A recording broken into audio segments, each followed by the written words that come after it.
Ladies and gentlemen, welcome back to Moped Mischief.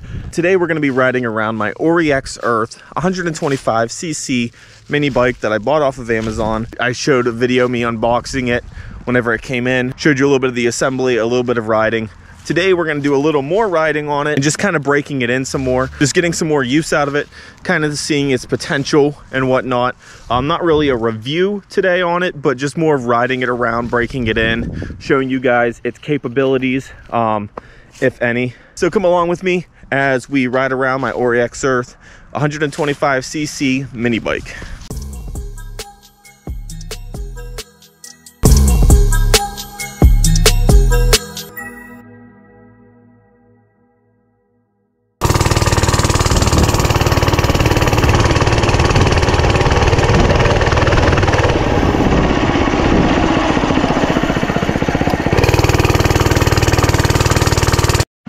So when this thing is idling, as you can tell, it sounds exactly like a go-kart. Like, it's not a real loud bike. I know there's a lot of go-karts that are like real loud. I'm just saying, like, in its idling stage, it's not real loud. Even whenever you give it some gas, it's still not real loud.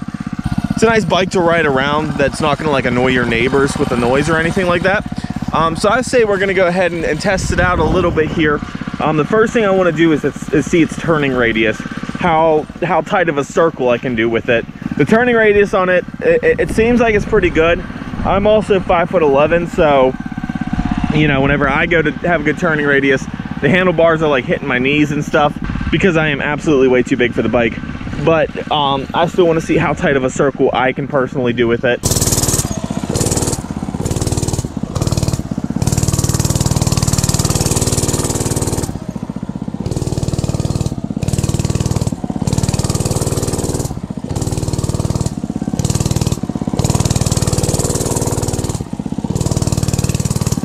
That was definitely not the tightest circle in the world. So the diameter of that circle is about 6 foot. That's not bad. It's definitely not great, but I mean, that's not a bad area to have. You all have heard of the 100-meter dash. I don't have 100 meters of flat area, but I do have 100 feet. So we're gonna do a 100-foot dash from where the bike is sitting now. And there's a pink bucket down there marking the 100-foot mark. I want to see how long it takes us from time that we hit the throttle until we pass that pink bucket. How long of a time span is that? How long does it take you to go 100 feet? So we're going to go ahead and figure that out right now. 23, 24, 25.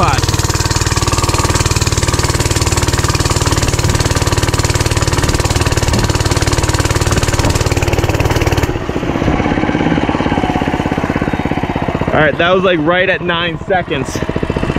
So it takes us 9 seconds to go 100 feet. And this thing starts out really slow. It has no get up and go speed whatsoever.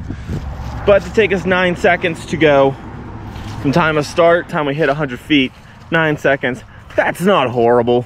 I mean, especially for a bike that's not exactly built for speed, and you're looking at a guy who is 30 pounds, 40 pounds maybe over the weight limit. I don't think I could run 100 feet in 9 seconds. I'm kind of out of shape. So 100 feet, 9 seconds.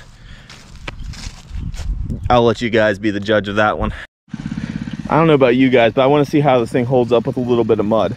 I'm not talking like a mud bog or anything. I'm talking like a little drainage swamp in the backyard here. I'm not doing anything crazy. I just personally want to see how it's going to hold up against a little tiny bit of water mud mix here. So I'm gonna go ahead and get the camera set up and we're gonna see what a little bit of mud does to this bike. Can't hurt it, or it totally might hurt it for all we know. So let's see how that holds up.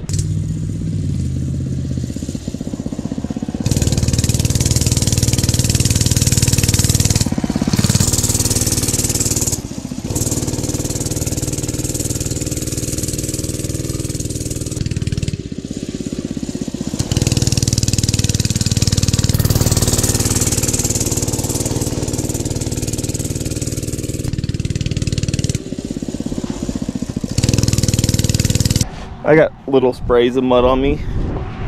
Back of my legs, a little bit of water. Doesn't really kick it up too well. Plus, this isn't much of a mud guard back here.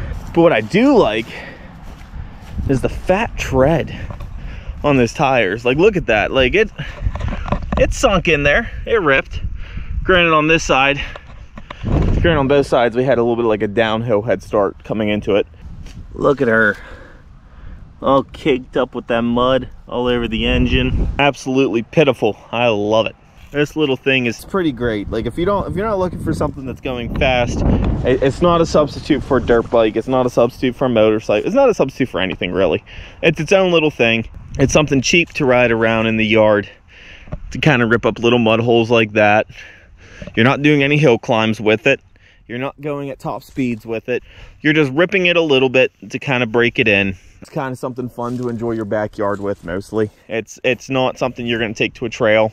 You're going to take out on a long ride or anything like that. This thing is staying in your backyard. You're going to rip up your backyard a little bit, and you're going to have some fun doing it. It's not made for anything more than that. So if that's what you're looking for, it is absolutely a perfect little bike. All right, guys, I know it's a real quick video. Just want to show you guys kind of what it feels like to ride one of these. Your expectations on riding it before you buy it off of Amazon or wherever you decide to buy a mini bike from. Just know that the Ori X Earth, if you're a bigger adult like me, it's probably not the bike for you. It all just depends on what you're looking to do with it. So do your research. Hopefully this kind of shows you a little bit on its riding abilities, its absolute max level performance that it's willing to hit, which is not very high. This is low totem pole bike sort of stuff over here. But if that's what you want, if you're looking just to play around in the backyard, rip it up a little bit, this little bike might just be something that you're interested in, might be something that you want to do a little more research on and figure out if that's the right thing for you. Granted, if you're looking for a dirt bike, something off-road, this is not a substitute for that. I promise you, this is not a substitute. If you're looking like to speed around your yard, just get a go-kart. Like, don't waste your money on this little mini bike. But if you're looking just for slow speeds, ripping up a little bit of the backyard, you got some flat areas, maybe some little hills that you want to go down. You're not going to drive it back up, more than likely. But if you're looking for something just to drive down, it's not a bad bike. So go ahead, like this video, share, subscribe, leave a comment, do whatever you want to do. I just bring these videos to you, hopefully to give you a little more insight before you hit add to cart on Amazon. So if you like this sort of content, go ahead, subscribe to the channel. And until next time, go ahead and just keep on scooting. We'll see you on the next one.